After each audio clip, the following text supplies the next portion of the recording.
Hay un momento difícil del país en materia de política, de convivencia, pero también estamos viviendo unas dificultades que no vivíamos hace mucho tiempo en materia fiscal, en materia económica. Eh, Acabamos de conocer la semana pasada la decisión del nuevo ministro de Economía de decir no va más la regla fiscal, y vamos a tener que hacerlo porque pues no nos alcanza la plata, no nos podemos meter en esa camisa de fuerza. Y por el otro, pues se ha sabido también que siguen aumentando todos los números en materia de déficit fiscal. Para poder entender qué es lo que está pasando y cuán grave es que el país desde el 2012 que se creó esta herramienta haya decidido formalmente decir que no va más con la regla fiscal, y qué implicaciones tiene eso en materia de política fiscal y política económica hacia el futuro, pues hemos tenemos aquí a dos grandes mentes que han manejado por mucho tiempo y conocen muy bien el devenir de la economía colombiana. Bienvenido, José Antonio Ocampo, exministro de Economía muchas veces, eh, director de planeación, que ha sido, bueno, ustedes, ¿qué más podemos decir de José Antonio Ocampo? Que el país no lo conozca. Bienvenido aquí. Muchas gracias, María Jimena. Y también está el doctor, porque esta es una cosa muy increíble, los dos trabajaron en el mismo gobierno, ¿no? Jorge Iván González, otro maestro de economía, que trabajó como director de Planeación Nacional en los primeros meses, ¿no es verdad? Del gobierno de Año y Gustavo Petro. medio casi. Año y medio. Yo sí, apenas 8 meses. Pero ese punto, María Jimena, trajo muy, muy a José Antonio y yo creo que José Antonio lo ha hecho varias veces. En pocas oportunidades, Hacienda y Planeación trabajaron de También. manera tan armónica en el plan de desarrollo. Ustedes presentaron no solamente pues la reforma tributaria que fue exitosa, pero también el plan de desarrollo. Desarrollo y trabajamos muy bien con Bueno, y la ley de pensiones. Y la famosa ley de pensiones que esperamos, todavía está en la Corte, que esperamos que la Corte decida si va o si no va, como dicen. Pero la verdad, la invitación es para que nos expliquen desde su experiencia y su conocimiento del Estado, ¿qué implicaciones tiene esta decisión primero de decir no va más la regla fiscal? Para que la gente que nos ve nos entienda, la regla fiscal era este camisa de fuerza que se planteó como una herramienta, ¿no es verdad? Desde el 2012, el gobierno de Juan Manuel Santos, ¿no es verdad? Sí. Para que el Estado no gastara más de lo que podía, básicamente, expliqué bien. Y hoy decidió el nuevo ministro, no va más. Eso, ¿qué implicaciones tiene? Porque todo el mundo ha salido a decir, uy, pero a ver, esto nos va a llevar a un desastre, vamos a perder todos los grados de invención, en fin. José Antonio Campo. Sí, bueno, esta es una tendencia mundial, establecer reglas fiscales. Sí. Hay más de 100 países con reglas fiscales. Sí. Y aquí en Colombia pues la estableció el gobierno Santos, pero también la reformó el gobierno Duque, incluso positivamente. Correcto. Y montó Positivamente una porque montó comisión. no, y además estableció esos ajustes que permiten que cuando baja la economía, pues cuando se acelera la economía o bajan los precios del petróleo, el déficit puede ser mayor. Porque pueda Y le ser. puso una meta de deuda que no había. Ujú. ¿Ok? Ese fue como esta tendencia general. Es como un tema, es una regla de disciplina. Es un principio de disciplina del gobierno. Sí. Básicamente lo que es la regla fiscal, ¿no? Y según usted, ¿debió o no el gobierno formalmente decir no va más la regla fiscal, esa camisa de fuerza no la podemos mantener? Bueno, estrictamente hablando, digamos, la norma la incumplió. Desde el Porque, año pasado estamos. bueno, el año pasado también hubo en realidad un déficit mucho mayor al de la regla fiscal. Pero digamos formalmente para suspender, para utilizar la cláusula de excepción, Ujú. de escape, como le dicen, Claro, claro. de la regla, tenía que haber un hecho extraordinario. como fue el COVID. El COVID sí La fue, pandemia que pasó, hay que decir sí. que durante 2 años el gobierno del No, presidente Iván Duque. tres. O sea, claro, yo siempre he dicho que no debió haber vuelto a la regla en el 2022. Dos. Pero no, o sea, el gobierno Duque se dio los 3 años. O sea, los dos que eran lógicos, la pandemia, el año después de la pandemia y también la continuó en el 2022. Eso le permitió tener un déficit también muy grande en el 2022. Ujú. Que eso esa, una, digamos, responsabilidad fiscal limitada. ¿Eh? Pero usted piensa que como ya se había volado el año pasado por muchísimas razones que es bueno que expliquen, ¿cuál es entonces la explicación de haberlo hecho formalmente ahora? Bueno, digamos, reconocer que no lo van a cumplir, pero digamos, formalmente, digamos, estrictamente hablando, están incumpliendo la ley. Claro, porque eso es una ley, ¿no es verdad? Esto es una ley y es, como digo, y la excepción es cuando hay hechos extraordinarios. Y no Pero hay ni, dice y- que hay un hecho extraordinario y es que hay un problema muy grande de déficit fiscal que tenemos. sí, pero eso no es un hecho extraordinario para cumplir la regla. Mm, Es un hecho extraordinario para hacer los ajustes para poder cumplir la regla, que es diferente. ¿Usted Sí, qué yo creo opina? que estamos en una situación, María Jimena, donde ya era imposible ¿Por qué? mantener la regla. Mm, Primero porque, como dijo José Antonio, durante la pandemia se utilizó la cláusula de escape y había razones. Pero yo creo que también ahora, porque estamos financiando gran parte de los déficits que crearon durante la pandemia. Yo decía en planeación, mm, estamos en pandemia fiscal. Yo creo que habría que haber ampliado el plazo, ujú. porque lo que ha dicho, y en eso estoy de acuerdo, el ministro Ricardo Bonilla, tenemos las deudas de corto plazo que contrataron para las vacunas. Después, los temas complicaremos del Fondo de Estabilización, El FP que, que se han claro, ido, pero José Antonio desde el principio, desde que llegó al gobierno, dijo, hay que resolver este programa, pero el problema venía. sí, El y tema, se redujo claro, bastante.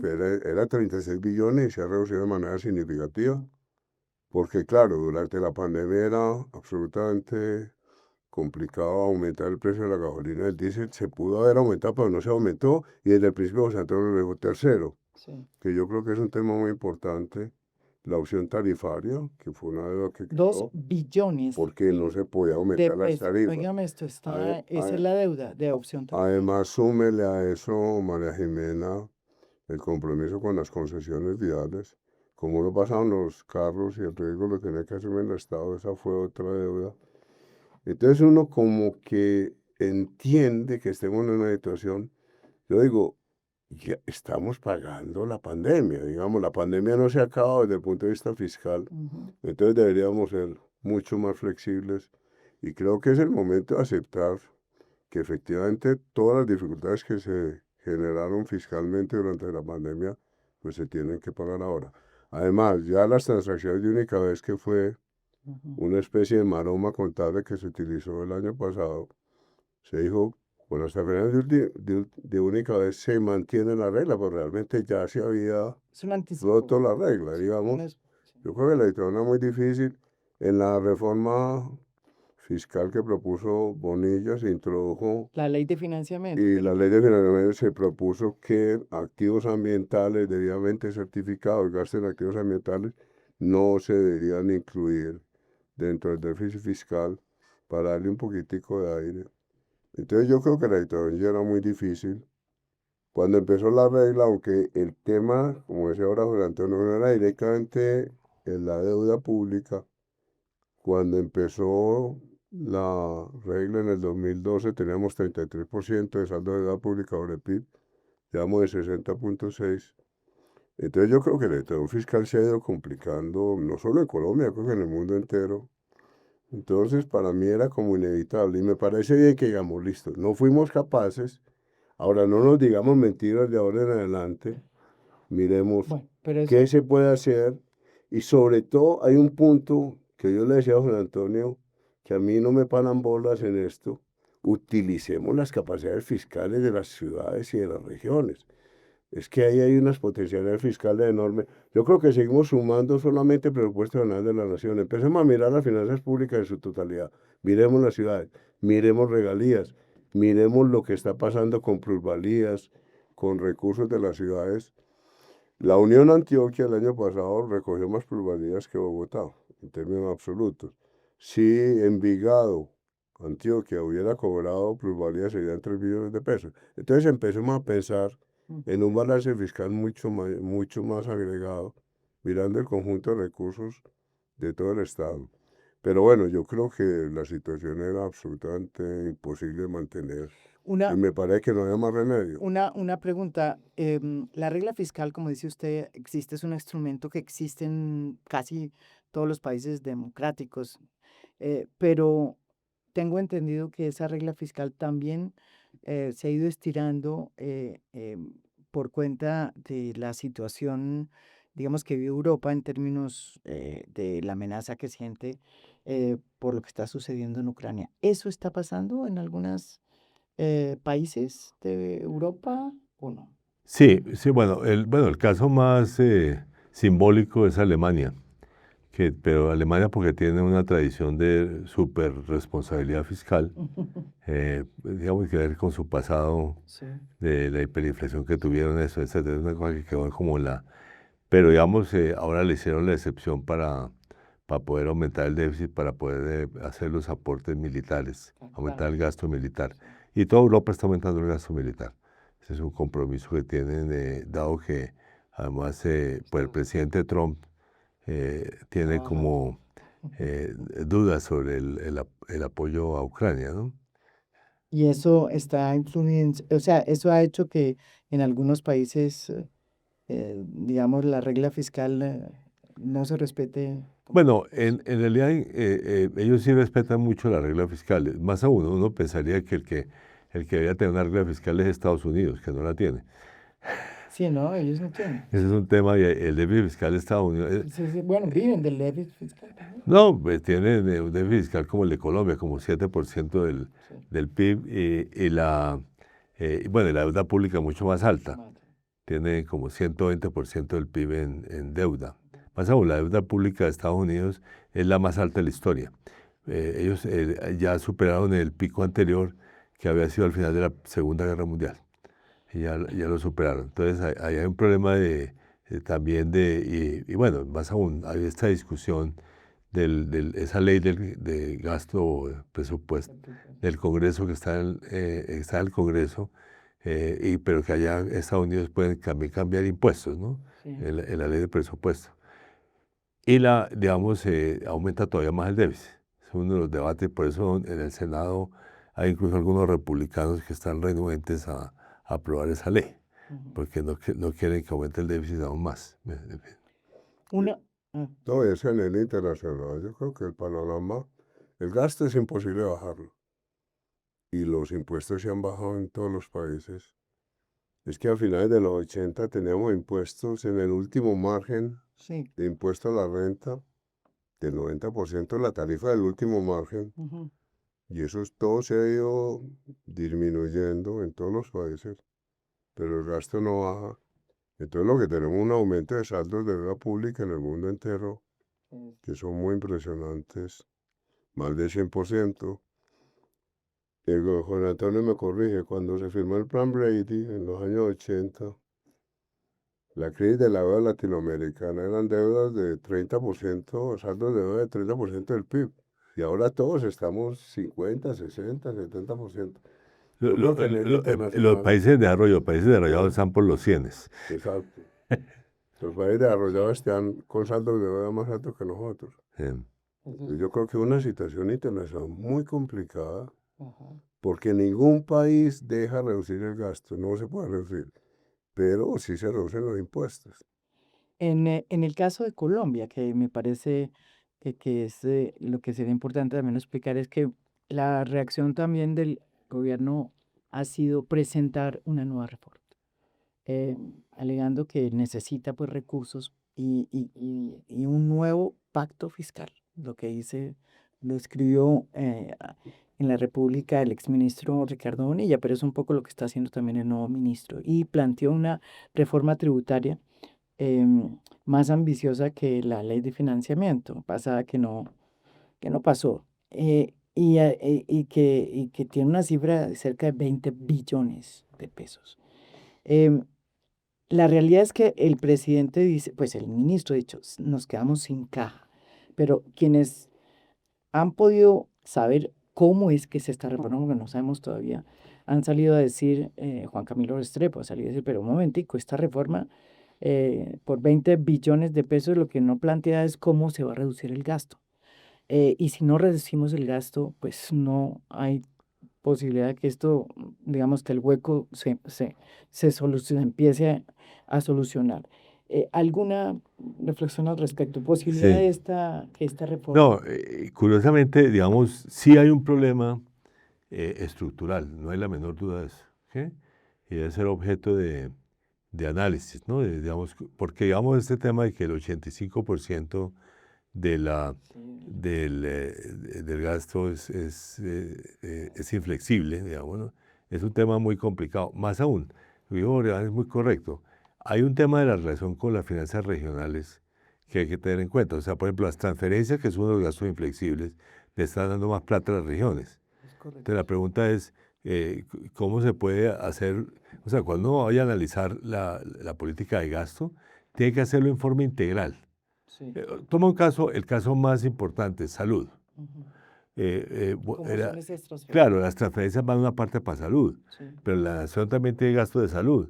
Y eso ocurre en muchos otros temas, en que hay una duplicación de gastos o hay que deben ser complementarios y quizá ahí hay la posibilidad de racionalizar un poco el nivel de gasto. O sea, sí hay que mirarlo en forma integral. Pero eso es un tema, es un proceso interesante. Yo estoy de acuerdo con Juan Camilo. O sea, tiene que dar una propuesta también en materia de gasto, no solamente de impuestos. Sí.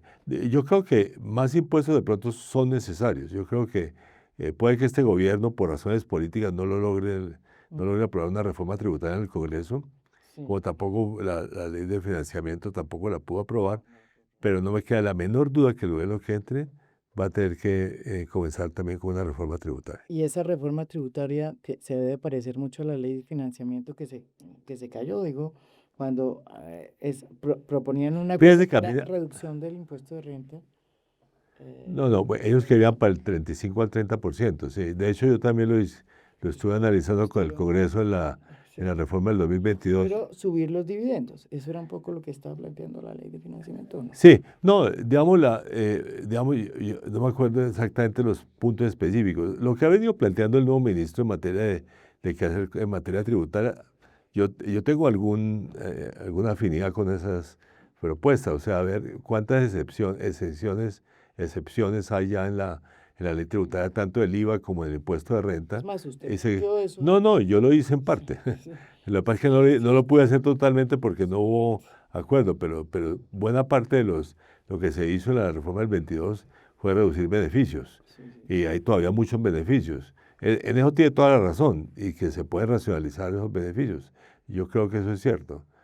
Más aún, yo no estaría en desacuerdo con la propuesta que se hizo de bajar el de empresas del 35 al 30, pero reduciendo muchos beneficios, Ujú. incluso a las empresas. O sea, había una cantidad de normas, digamos, a favor de las empresas que, bueno, coge las zonas francas. Las zonas francas también tenían el beneficio de bajo impuesto, no solamente para exportar, sino para vender en el mercado interno. Eso, por ejemplo, fue uno de los acuerdos que yo hice para eliminar ese beneficio. Pero, digamos, hay muchos otros beneficios específicos. La hotelería tenía beneficios, en fin. Entonces, y hay muchas más posibilidades. Digamos, incluso, y yo no estaría en desacuerdo que el impuesto de renta de personas naturales de altos ingresos aumentara. Aumentar, sí, el impuesto de renta. Sí, hay como tres temas. Sí. Primero, la tarifa efectiva, que es un poco lo que está hablando José Antonio.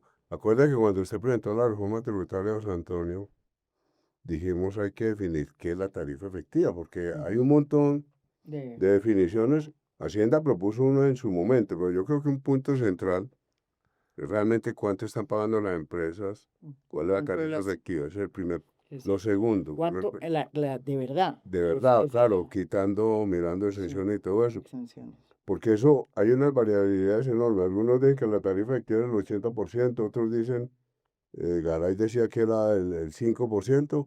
El cálculo que hizo Hacienda en el momento era como 20 y pico por ciento de De tarifa verdad, de efectiva. todos los que hacían, Ah, no, era más bajo. Era, Yo ya no me acuerdo, pero era más bajo. por eso, claro, que hay muchos beneficios. entonces, un punto que hay que definir es No, la los tarifa que efectiva. Lo sufrimos somos otro, nosotros, los pequeños empresarios que sí la cobran. Sí, lo otro en la reforma tributaria, yo sí creo que estamos en mora de enfrentar una reforma tributaria que no sea solo el gobierno central, sino que sea todo. Ahora los departamentos necesitan impuestos nuevos. En la ley de competencia, sí. en la propuesta que hizo la Federación de Departamentos, está proponiendo que los departamentos tengan más autonomía fiscal y puedan cobrar impuestos. Yo creo que ese es un segundo. Yo Ya. creo que cualquier reforma tributaria que presente ahora sí deberíamos hacer el esfuerzo de presentar la reforma tributaria global. Y con respecto al gasto, pues lo que uno veía, María Jimena, en planeación ¿Qué?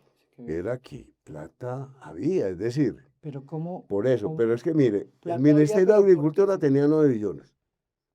Se le dio la máxima plata que y no se gastaron ni 5, es decir, Duplicamos el presupuesto de agricultura y no se lo gastan, o no se lo gastan. 35 billones de regalías en el bienio anterior, 35 billones. Uno piensa, por ejemplo, en todo el proyecto del Toyo, todos los túneles, todos los puentes de Toyo valen entre 2,5 y 3 billones de pesos. Sí, Cuando usted piensa en 35 billones de pesos de regalías, uno dice, la plata se está gastando muy mal. Entonces yo creo que necesitamos proyectos estratégicos, proyectos regionales, porque estamos dispersando la plata en cositas. Entonces cuando uno mira desde esa perspectiva, obviamente una crisis fiscal, cuando uno mira la relación entre servicio de la deuda sí. e inversión, eso más o menos me ha mantenido en uno. Ujú. En este momento, el servicio de la deuda es considerablemente mayor que la inversión. 115 billones de servicio de la deuda en el 2025 frente a 75 billones de inversión. Eso es insostenible. Entonces hay que cambiar todas las relaciones, pero hay que mirar entonces el presupuesto en su conjunto, qué está pasando con las regalías, por qué la estamos dispersando, ¿Y por qué qué está también pasando. nos estamos robando? Ahí hay salió el propio director saliente de Planeación a decir que había cerca de, no sé, habló de 13, No, de 14 o 16 billones de plata que se había perdido por cuenta de las regalías. Sí. O sea, pero No, ese cálculo nunca fue tan... no, Ahora, yo creo que se pierde mucha más plata por la mala ejecución y por el que por la desorden. propia corrupción, dice usted. Claro, 16 billones, ese cálculo nunca fue... En algún momento se dijo, lo dijo el anterior director, Sí. pero nunca se estimó bien cuánto puede ser el... Si hubo un problema con los OCAD Pass y con las regalías de OCAD Pass, Pero eso eso se fue corrigió, en la claro. época Sí, pero ahora hay de Duque. billones de corrupción, nunca jamás. En las regalías, dijo el Sí, propio pero eso, Alexander y no, López. nunca, él dijo eso en una rueda de prensa, por eso nunca Ujú. se precisó y los órganos de control nunca han dicho eso. Bueno, pero entonces una inquietud que uno siempre tiene es, bueno, ¿por qué este gobierno se quedó sin caja? O sea, es a qué, mal manejo, mala previsión, ¿qué es lo que pasó? O sea, porque, ¿qué? no, por una razón muy sencilla, ¿Por qué? porque no hicieron recorte, sino que aplazaron pagos. O sea, entonces dijeron, no, hacemos el gasto, se hace el gasto formalmente, pero el pago se hace después. Entonces, el comienzo de este año fue fatal Sí, exacto. por la cantidad de pagos pendientes que había el año pasado. Entonces uno dice, esto no es solamente aplazar pagos, es recortar gasto, porque si no, ¿Por qué no recorta gasto? ¿Cuál es el problema que no bueno, ese es un tema, por eso un poco en la línea, sí hay que, un poco en la línea de Juan Camilo Restrepo, digamos, hay que discutir esto en forma integral. Sí. O sea, no digo, más ingresos, o sea, no vamos a cumplir la regla fiscal, necesitamos más ingresos, sí, y cuántos gastos van a bajar. O sea, cómo vamos a racionalizar el gasto. Y me parece muy importante ese tema de hacerlo de pronto integral, Con las con las territoriales, sí. correcto. Además, incluso por otros fenómenos. Por ejemplo, La última, o sea, la reforma tributaria más importante para los departamentos y municipios fue la época de Belisario Betancur. ¿Por qué fue la No, no, esa fue la última. Bueno, pues, ¿qué fue la que No, sí? no, ¿por qué diablos no hay? Yo, digo, yo participé en esa más aún, el ponente fue Luis Carlos ¿Sí es Galán. la última? Es la última que ha habido. Hay pequeños ajustes posteriores. Así como hay, no sé, reformas estatutarias nacionales como cada 2 años más o menos, en promedio, la última reforma tributaria territorial es O sea, eso es el 83, ¿no? 1982, que fue, Oche- claro, comenzó en sí, 1982. creo que fue el 83 u 84. Como digo, es que me recuerdo muy bien porque eso se lo diseñamos en una emergencia económica que después se declaró inconstitucional.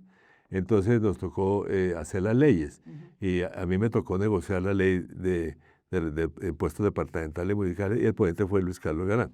Ahí lo conocí yo mucho personalmente. Bien, pero digamos, pero es increíble Que tenemos que, poco que tiempo. es Y el más increíble. de las ciudades, es que Pero manejarme a falta la Bogotá, ciudad, pero yo digo Bogotá, ¿por qué no cobra por congestión? ¿Por qué no cobra primas de localización? Bueno, ¿Por qué no cobra plusvalía? ¿Por qué Cartagena? ujú. Apartamentos de 4.500 millones de pesos le está cobrando un predial del 9 por mil, cuando les podría cobrar de 15 por mil. ¿Por qué Cartagena no cobra prima de Pero eso se localización? actualizó, pero eso tiene que ver con la Sí, actualización del no, catastro. y con con el Ya. catastro de ahora, ¿por qué le cobra 9 por mil? ¿Por qué no les cobra 15? ¿Y por qué? Porque falta una perspectiva de recursos fiscales. Desde Para la mí las ciudades grandes y las ciudades intermedias no tienen problema de potencialidad fiscal. Lo que pasa es que no están cobrando. Después de la Ciénaga de Marroquí, después del Malecón, Barranquilla. Barranquilla no ha cobrado el mayor valor. Hicimos todas las Por 4G por la sin Ciénaga. valorización. Ok. Entonces yo lo que digo es miremos un poco, no solamente el tema nacional, Sino lo sino que que produce el malecón. para mí sería ideal que un ministro de Hacienda le preguntara a Cartagena por qué está cobrando el 9 por mil y no el 11 por mil a apartamentos de 4.000 millones de pesos. Explíqueme.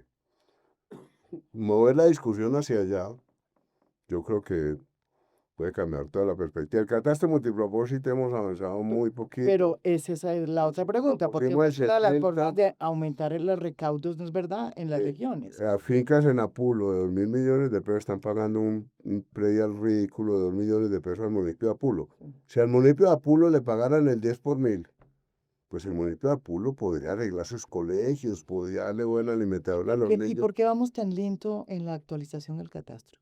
porque ha sido muy difícil técnicamente. Ese es un lío desde el punto de vista técnico. Porque Falta modernización de ligadas, se ha hecho un esfuerzo grande. no se había Pero nosotros privatizado, digamos, en algunos hay sectores para operadores, sí, operadores en ese sentido. Eso funciona todavía así. sí funciona y yo creo que en eso se ha avanzado, pues yo, pero el ritmo es muy lento, pues porque nosotros fuimos en el plan de desarrollo de 70%, 660 municipios, llevamos en el 28%. Pero el catastro es importante, no solamente por prediales, sino por relación entre Sí, evocación del suelo, uso del suelo, claro. que ahí hay un problema en Colombia. Eso es el resultado de La Habana, modernicemos el sector agropecuario. Pero si seguimos con las lentitud en el catastro. Pues aquí, precisamente producto de un estudio que usted lideró, ¿no es verdad? Que fue el estudio, pues, que reorganizó todo La misión la rural. misión rural. Ah, la misión rural. ¿Usted qué cara me puso? ¿Qué pensó que Ah, no sé, yo sé.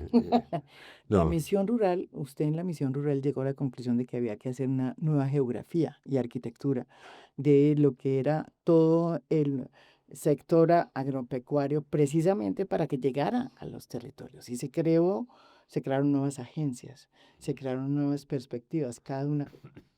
¿Usted qué puede decir de eso también? Porque eso tiene no, que ver con mucho de lo que está pasando hoy. no, ¿Cómo se generan estos eso desarrollos? es correcto. Yo creo que ese tema que plantea Jorge Iván de que eso hay que mirarlo en forma integral, o sea, no solamente el gobierno nacional, sino Sí. gobiernos territoriales. Digamos, como hay casos en que soy crítico, la salud. La salud, porque la salud tiene gasto nacional importante, pero también tiene las transferencias de la nación a los departamentos y municipios tienen un componente que es gasto de salud. Entonces, ¿cómo racionalizamos el gasto de salud? Por ejemplo, ese es un caso, o sea, eso hay que mirarlo en forma integral. Digamos, y también en impuestos, o sea, este tema, digamos, de que los municipios grandes no están cobrando, o los municipios no están cobrando las tarifas pues, de prediales Claro. que podrían cobrar para hacer sus gastos. Es decir, este es un tema que hay que mirarlo, es un tema estructural y hay que mirarlo en forma estructural. No, pero esta propuesta, pues estas decisiones específicas, no sé si solucionan el problema. Realmente eso es parte de lo que, o sea, digamos, no cumplir la regla fiscal, pedir 19 billones de pesos adicionales de impuestos en impuestos que no van a obtener. En ¿qué fin, nos va a pasar? no, y no tener en cuenta el tema territorial. Claro, Eh, que es también todo este desarrollo productivo que tenía que ver con el acuerdo de paz y que el acuerdo lo plantea muy bien a través del plan de desarrollo, o sea, el plan de desarrollo sí. ustedes dos llevaron a cabo, Ordenamiento del territorio. que es Ahora precisamente tenemos la usar el territorio. oportunidad de la Eh, ley de competencias. Ya se aprobó el acto legislativo. Bueno, pero entonces La ley vamos de- a la ley de competencias porque entonces la discusión en ese momento de la ley de competencias, pero ¿cómo? Si estamos tan endeudados, eso nos va a costar una cantidad de plata más que no tenemos. Usted que estuvo al frente de planeación. En el plan de desarrollo quedó un capítulo que llamamos transformación, que es convergencia regional. Ujú. Y uno la puede ver de muchas maneras. Bichada, por ejemplo, en pobreza multidimensional tiene 70% y Bogotá 5%. Es decir, son unas Qué diferencias enormes. interesante. Entonces, ¿qué pasa? En el acto legislativo quedaron 3 categorías que son muy difíciles de concretar. Hay que cerrar brecha económica, Mm. brecha territorial y brecha sectorial. Nadie sabe qué es eso. Nadie sabe qué es brecha económica, qué es brecha territorial y qué es brecha sectorial. Sectorial uno se imagina que es educación. Un niño en Chocó lo estamos formando a 3.800.000, 3.900.000 años, niño años. Sí. En Bogotá 6 millones. Entonces uno entiende que la brecha sectorial está, tenemos de cerrar Como la, esas diferencias que existen. Pero ¿qué es brecha económica y qué es brecha territorial? Pues eso está para discutir en la ley de competencias. mm, Yo creo que hay que prestarle atención y ustedes, María Jimena, como periodistas, como qué va a pasar. con Yo ese creo, dinero que se va a transferir y qué, a qué es lo las entidades que- territoriales, y qué autónomo, ese nuevo dinero, porque es un sí, cómo porcentaje vamos a importante. coordinar con Mm. qué entidades del gobierno nacional vamos a montar.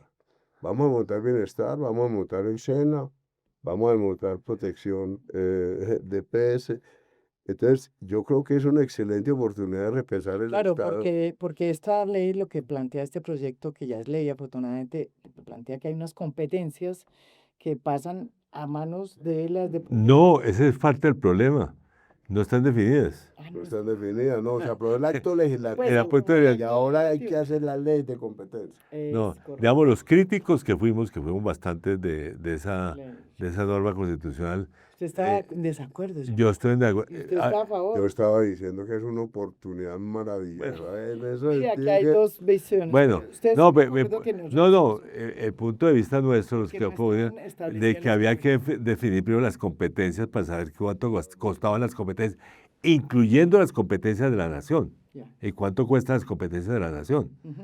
porque es un tema, digamos, de fondo. Y además yo siempre me opuse y estoy opuesto, además porque me tocó como ministro de Hacienda en los años 90, a que sea un porcentaje de los ingresos corrientes de la nación. Usted Eh, pensaba que era mejor que no, hay que buscar otra regla, porcentaje del PIB o cualquier otra cosa. no, No, no el por una razón muy presupuesto. sencilla, porque limita la capacidad de las reformas tributarias de Ujú. reducir el déficit. O sea, uno hace una reforma tributaria y un porcentaje ya se va en gasto a través de transferencia a las regiones. Eso a mí me tocó porque en los años 90, después de la Constitución del 91, estableció que era un porcentaje creciente del ingreso de la nación. De las finanzas públicas nacionales se verían afectadas por eso. Entonces por ejemplo, la reforma tributaria que hizo Guillermo Perry, se fue en gran medida, se fue en gasto adicional de las regiones. Es un tema, bueno, en fin, así quedó. Habrá que, pues, claro que un día le dije a al entonces ministro Fernando Cristo. a Juan Fernando Cristo, ministro de Interior, le dijo, usted lo que está logrando es una cosa muy interesante, está obligando al siguiente gobierno a hacer otra reforma constitucional sobre esto. Sí, Sobre porque quedó en 39.5. 39. Eso lo Sí, inventaron en el Congreso, porque que, inicialmente era no, 46.5, pero porque retomando lo de la la Constitución, Constitución del 91 que era la permitía suma de si toda el participación da es 46.5. correcto. Entonces se Entonces, quiso volver a eso, pero claro, con las críticas de José Antonio, dijeron no, 46.5 no, pero se inventaron una cifra 39. que es 39.5. Lo que digo yo, puesto que eso ya se hizo así, puesto que desde el punto de vista político fue una genialidad, miremos ahora cómo armamos, es una oportunidad de empezar una reforma del Estado. El temor mío es que están agarrados. Mire una declaración que sacó FECODE hace una semana, en que es otra vez van a pelear por porcentajes sectoriales y De no la vamos a plata que llega claro, a la y no región. vamos a pensar el tema territorial que era el objeto de la ley, ¿Qué dijo el FECODE? ¿Qué dijo FECODE? que hay que aumentar el porcentaje sectorial para educación, pero básicamente es para tener más maestros. Pero todo el tema territorial que era cómo hacemos para que la Orinoquía, la Amazonía y el Pacífico, que tienen tan poquitos recursos en términos relativos, puedan tener más, cómo distribuimos recursos no por población, sino por activos ambientales, que estas ciudades del centro entiendan que el agua que consumen se debe a la Amazonía del Pacífico, cómo cerramos las brechas. No es un problema de que le demos plata a Leticia por población, a Leticia hay que darle plata por el río Amazonas. ¿Qué fue lo que pasó? Esa discusión, que es la discusión central, No se ha dado todavía. no se ha dado, y entonces vamos para la pelea sectorial otra vez, ¿qué le toca a educación y qué le toca a salud? Más que la discusión de cómo logramos la convergencia. Pero hablando de la educación y la salud, ahí hay un debate también A ver, que tendrá que darse. en temas de transferencias. En tema de transferencias, sí, porque digamos, los departamentos y municipios tienen la educación primaria y secundaria, Sí, ¿cierto? sí. Que por lo demás no es la que más crece, sino la universitaria. Ujú. Pero bueno, más aún, la población, digamos, de edad escolar prácticamente está estancada ya. Entonces uno dice, bueno, ahí no hay que aumentarles más la plata de educación. En cambio, salud tiene demandas Sí. crecientes, incluso por envejecimiento de la población. Ujú. O sea, entonces uno no tiene, o sea, el principio que hemos venido aplicando desde la Constitución del 91, un porcentaje para salud, un porcentaje para educación. No, yo diría, hay que hacer un porcentaje creciente para salud y un porcentaje creciente para educación. Curiosamente, o sea, en contra de FECODE. Antonio, es lo que Sí. no fijemos porcentaje, no, O no fijemos porcentaje. a metas de logro. Porque a mí me con un error que vamos a otra vez a desafiar porcentajes amarrados a esa norma. Eso descuadra mucho Sí. la planeación. Sí, Y eso no, fue- eso es todo el tema de salud. Es que, Pero además esto es un desarrollo de la Constitución del 91. Es que esto es increíble. La ley esta que permite otra vez transferencias, que se descentralice, digamos, el manejo del presupuesto y que sean las entidades territoriales para la gente que nos está Sí. viendo y viendo, que sean los que las manejen. Sí. Entonces, ya hay esta ley que la pasó Juan Fernando Cristo, pero es un acto legislativo y falta ahora la ley. la ley, Correcto. la ley que le dé el retoque final. Y esa ley obviamente no se ha presentado, ¿o sí? No. No se ha presentado una versión que presentó la Federación de Departamentos. La presentó hace 3 semanas y el gobierno no ha presentado la versión del gobierno. Decían que le van a presentar hace un mes, yo creo que están en unas discusiones internas enormes. Eso Entonces, que es una propuesta del gobierno. el gobierno presenta y va a la discusión del Congreso. Pero el temor mío es que el asunto territorial quede subsumido en las peleas sectoriales y entonces que volvamos otra vez a porcentajes. A mí los colegas de ciencia y tecnología me pasan una propuesta otra vez de porcentajes. ¿Qué tanto porcentaje para ciencia? ¿Qué tanto porcentaje para educación? ¿Qué tanto porcentaje para primera infancia? ¿Qué tanto porcentaje para salud? Pero en lo que usted Entonces, dice es, no hagamos porcentajes, sino que una por partida. ejemplo, digamos, Quibdó está formando niños a 3.8 Sí, millones de pesos año. ¿Cómo logramos irse? Entonces, miremos las brechas en educación, miremos las brechas en salud ya. y vamos cerrando Ahí brechas. va. Pero lo que dice, por ejemplo, si Cerrando. yo hago hospitales este año, pues me gasté más plata en hospital, entonces no me amarren a un porcentaje. El año entrante gasto Ya. menos en hospital, porque yo, Ya. Y las ciudades ya pueden decidir eso. Si Antioquia le da la gana de gastar en hospital este año, pues que gaste en hospital al año entrante, gaste en salud, Ujú. en educación. Pero una manera de nosotros es que si no vemos el porcentaje, pues creemos que no hay recursos, porque desconfiamos de la discrecionalidad. Pero bueno, De los alcaldes y y de de los los gobernadores. gobernadores, pero ya Sí, yo sí. creo que estamos muy grandes. Sí, yo también, esa parte Pero fue... bueno, Bueno, pero fíjese que hay todavía discusión entre ustedes no, por dos. supuesto, no, es que esa va a ser una discusión durísima este año. Sí, sí, Yo sí. creo que va a ser la gran discusión. Después de la reforma laboral, esta va a ser la gran discusión, la ley de competencia. Pero fíjese que, bueno, va a salir la pensional. Yo creo que sí, ¿no? Ah, no sé, José Antonio, Antonio. cómo es ese tema. Espero, es una La- norma sobre el procedimiento de aprobación en la Cámara, no es el contenido de Es un la... gran paso para el país esa reforma pensional. eh, Un eh, gran paso para el país. pues, digamos, fue gran parte Por de eso insumo sí. mío, entonces Eso Y sí. eso la tengo, descongestiona el tema Por fiscal. eso le estoy diciendo, Eso es no un lo gran reconoce, sí. aporte. sí. No O lo sea, reconocen, no No, se lo no, reconocen. claro, porque eso descongestiona el tema fiscal en los próximos años. sí, eso va desconociendo. Y además tiene ese beneficio de la pensión mínima, o sea, del aporte mínimo para los hogares pobres, ¿no? Ujú. Que de las personas pobres de mayor edad, ¿no? En fin, yo espero que la Corte mantenga esa norma. O Sí, sea, lo esperamos todos eso. bueno, más aún, mi tweet sobre eso fue súper exitoso. Sí, yo lo vi, lo vi, lo vi.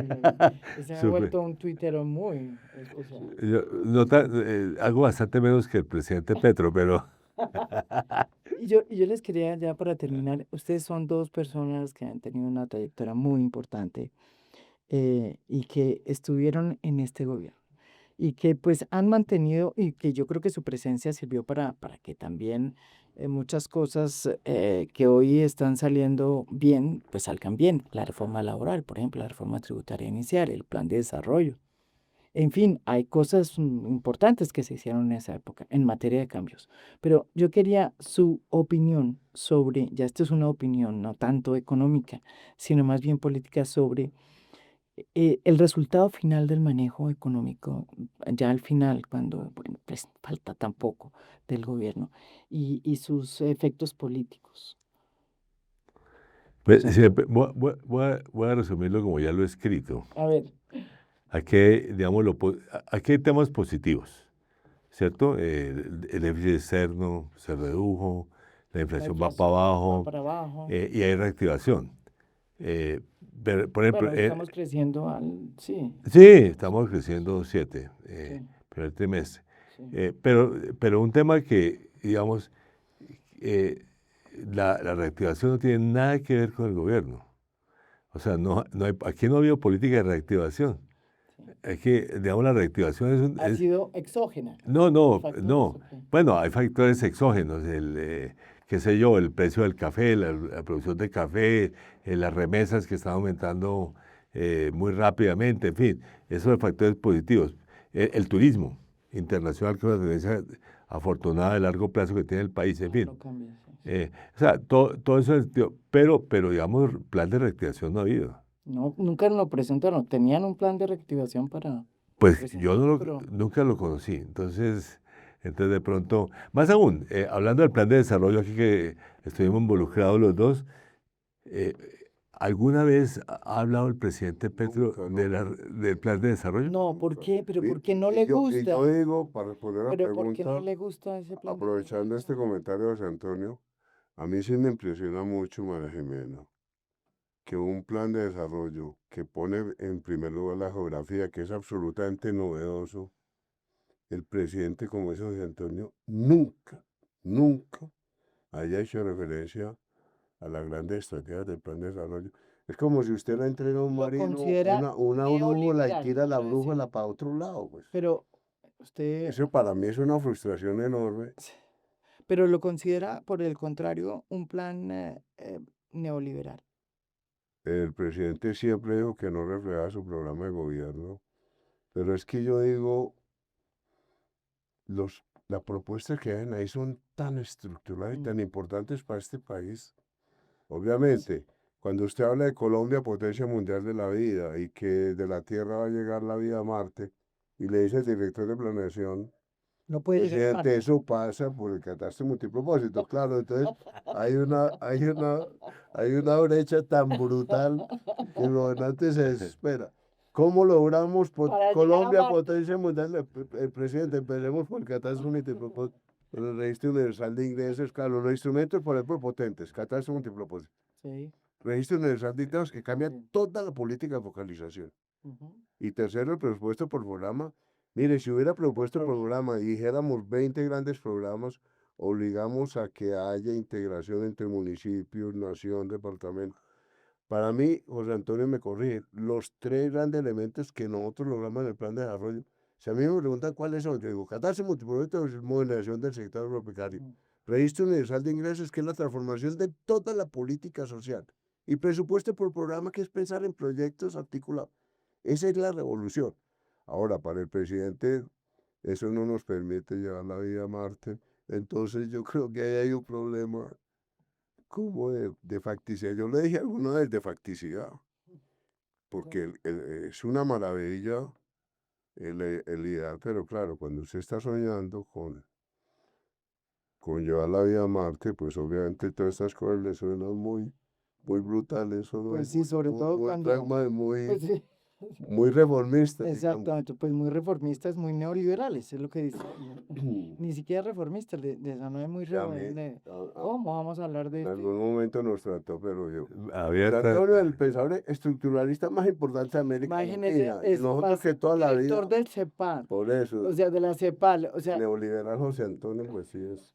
No, en esa discusión tengo en una reunión que queda sobre la reforma de salud, ¿no? sí. Entonces digo que hemos hecho que las propuestas que no eran neoliberales, ¿no? Que eso fue, yo muy decentemente le dije, presidente, quiero acordarle que yo fui, los neoliberales me consideraron su gran enemigo intelectual. Sí, sí, sí, yo me acuerdo. Digamos, ¿no?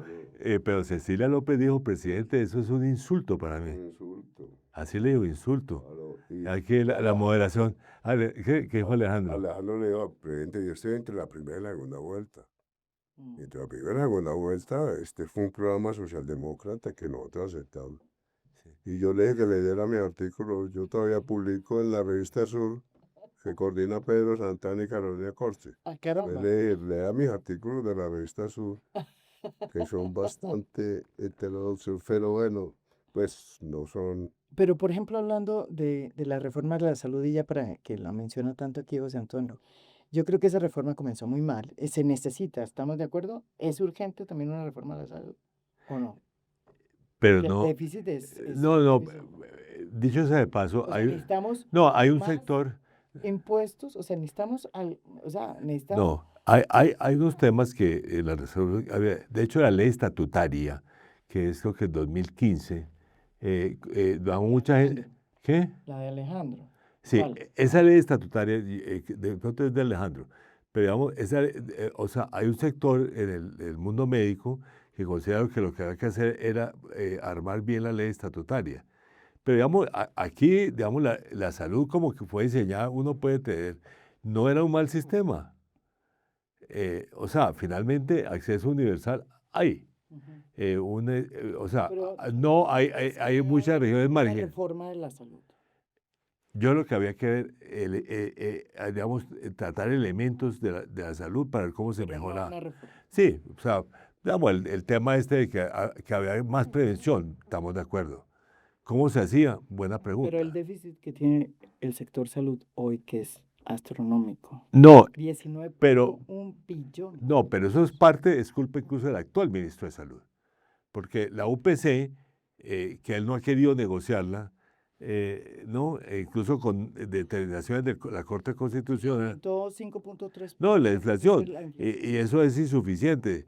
Y hay otros gastos del pasado que también hay que cubrir, que no se han venido cubriendo. 19.1 billones de pesos. No, pero de- bueno, eso de- parte del problema es que no hay acuerdo sobre cuál es el déficit, porque hay muy diferentes puntos de vista y y no se han sentado en la mesa digamos, a hacer los Sí, cálculos no, ni precisos. siquiera se han podido sentar en la mesa para hacer el cálculo Y sobre le cuál debe ser la formamos- No, UPC. y más aún, si usted mire una cosa muy curiosa, las EPS intervenidas son las que están dando el déficit más alto. Sí, la Por nueva ejemplo, PS. la 9 EPS, que curiosamente la controlábamos en el Ministerio de Hacienda, a mí me tocó nombrar la Junta Directiva de una EPS, era una EPS bastante buena, además con la mayor presencia en todo el país. Sí, La quebraron, sí, está muy mal la nueva PES. la quebraron, la intervinieron y la quebraron. Ah, bueno, intervinieron en la, no sé, y la intervención ha sido difícil. Bueno, pasó lo mismo con Aire, que es una distribuidora de energía. Exacto. Entonces, ese es el problema. Yo creo que digamos, los ministros de salud, los dos, han sido bastante poco efectivos en tratar de formular. Uno puede decir, el punto de vista del presidente Petro de que hay más prevención, estamos de acuerdo. Ahora, ¿cómo lo hacemos? Es otra pregunta, ¿no es cierto? Digamos, cubrir ciertas cosas más. Por ejemplo, muy importante en la misión rural, lleguemos más a las regiones rurales. De hecho, la nueva EPS es la mejor en ese sentido, Sí. o era la No, mejor. de hecho, las EPS sí tenían un problema de no llegar a los territorios, pues porque no eran No, negocio. por eso, entonces yo decía, bueno, Sí hagamos era normas. problema. Toda EPS tiene que estar presencia en el tipo de municipios más pobres, todas. O sea, uno puede armar, Hacer una reforma. Dice. sí, exactamente, o sea, uno hubiera podido armar, incluso a mí me dicen el sector de la salud, o sea, gente que conoce bien el sector de la salud, que con la ley estatutaria era posible resolver muchos de esos problemas. Sí, para mí hay dos temas de prevención, pero yo me acuerdo una frase de Alejandro, por introducir la prevención no maten el sistema. Sí. Y yo creo que están Exacto. matando el sistema por introducir la prevención. Y no lo han hecho. Y no lo han hecho tampoco. Y el otro tema es la información. Es que, yo pongo un ejemplo, cuando el DANE dice, la economía creció 2,7, la gente empieza a explicar por qué creció 2,7. Pero el dato del DANE, todo el mundo lo acepta. Nadie pone a discutir si el DANE tiene razón o no. Acá no, acá hay un problema de Y hay un datos. problema de Las- información. no, y el Porque el ministro no le crea las entonces, no le usted crea las no. EPS, exacto. ¿no? Yo desde planeación siempre dije la UPC hay que, yo estoy de acuerdo con que era insuficiente, pero Bueno, eso dijo la Corte, pero también es- hay un estudio de la ANDI que dice que debería aumentarse el 18%. Sí, también. Por eso digo, en ambos lados hay problemas.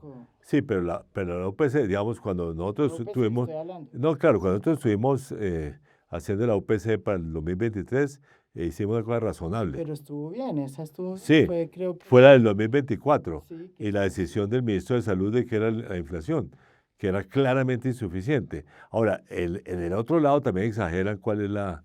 pues dijo que era 16, Sí, 17%. sí, yo no sé cómo unificar información porque es increíble el desorden de información del sector. Mm, Y entonces si el ministro no les cree, pues entonces no podemos conversar. mm. Entonces estas mesas que se han citado, el problema es cuál es el dato. Es correcto. Y siguen ahí en ese Y problema. siguen en eso. Sí.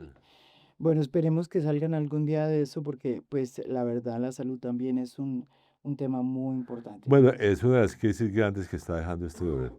Sí, el sistema de salud. Y Bueno, los hospitales están reventados. San Ignacio cerró ya unos programas. El Pablotón está reventado. Mi hermano trabaja en el Pablotón, es ujú. neurocirujano. Pero estaba haciendo 66 operaciones semanales. La semana pasada hicimos 5. Hay 61 pacientes que les negó cirugía. Entonces ¿Y yo por creo qué? que eso, porque no tienen plata, porque no están pagando. Pues. Pero ellos dicen que sí les pagan. Ellos dicen que la ADRES dice que sí Pero paga. el déficit, bueno, no me acuerdo en este momento, pues es de 250 millones, pero el Ya, déficit ese es el es otro. como Acá estuvo Pablo Tobón, pero el director de la ADRES y dice que ellos pagan, que pagan desde hace 5 años. Pero en de fin, las deudas Bueno. anteriores. Uno de los consensos que había en el lado nuestro del equipo económico cuando estábamos en el gobierno es que debe ser incapaz de manejar este tema. Ahí hay un problema de fondo. sí. O sea, ADRES tendría que haber generado una cosa técnica de primera categoría que no lo ha hecho nunca. Incluso manejado el sistema subsidiado de salud y siempre estaban atrasados en los pagos. Bueno, Entonces, por eso dijimos, ¿para qué? O sea, a la oposición, de quitarle el manejo de los recursos a las EPS, era porque querían pasárselos todos a ADRES. Esa fue una de las discusiones con la primera reforma de salud que tuvimos de fondo. Dicen, no, eso no es viable o es viable muy gradualmente mientras se tecnifica ADRES. ujú. Pero ADRES es una institución muy Sí, es débil. difícil. Yo creo que si se leía la carta que nosotros hicimos, los cuatro, con Cecilia, Alejandro, José Antonio y yo, esa carta es profética. Yo la llamaría profética porque la carta tiene elementos muy potentes de lo que está pasando ahora. Bueno, hay que recordar esa carta. Sí, hay que volverla a leer. Vamos a recordarla. A ver si la... Con esa carta es que el presidente nos acusó de ser neoliberales. Sí. Exactamente. El motivo por el cual se fueron primero usted y después usted. Sí. Ay, Dios. Primero Alejandro, después Antonio y fui yo. Y Cecilia. Y Cecilia que también fue ahí en el entretanto. Bueno, muchísimas gracias. No, encantado, María Jimena. Acá yo creo que... Un placer estar con José Antonio también. no, También lo mismo. ustedes hace rato no estaban juntos, ¿o sí? No, claro que No, nos nosotros vemos. sí nos vemos, nosotros Claro. seguimos viendo. Somos muy buenos amigos. Muchísimas gracias por haber estado aquí en el fondo y imagínense, una oportunidad importantísima tener estas dos figuras de lo que ha sido y lo que es el mundo económico y político, diría yo, porque esto no es solamente. La economía es política. Es la... yo no dije Nosotros nada. aprendimos desde Y él jóvenes. también, que... La economía es política. ¿Y usted se va a lanzar en dónde? No, yo al profesor. Yo siempre le pregunto a José Antonio. En todo caso, muchas gracias.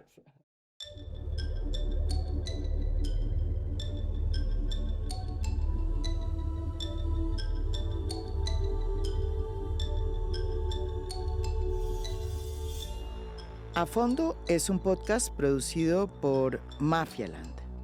Producción general, Beatriz Acevedo. Producción de audio, Juan Felipe Rojas. Música original del maestro Óscar Acevedo. Nos pueden escuchar también en mi canal de YouTube. Gracias por escuchar. Soy María Jimena Duzán.